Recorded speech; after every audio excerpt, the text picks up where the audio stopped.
अस्सलामुअलैकुम वरहमतुल्लाहि वबरकातुह।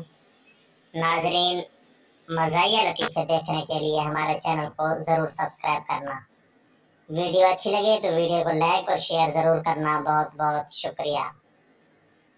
आज का लतीफ़ा, अगर कोई घर में हाथ पर हाथ रखे बैठा है तो यकीन कर लें या तो मोबाइल चार्जिंग पर लगा हुआ है या वाईफाई नहीं आ रहा।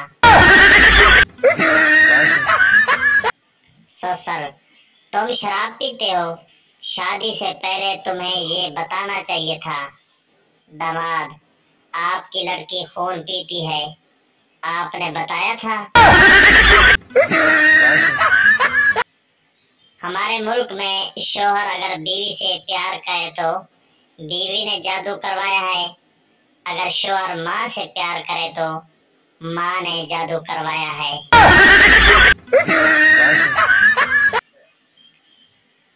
पप्पू, खुदकुशी का कोई हलाल तरीका बताओ। बबली, तस्बीह से अपना गला घोंट लो। शादी के बाद अगर लड़की खुश ना रहे तो बुढ़ापा आ जाता है, और अगर खुश रहे तो मोटापा आ जाता है।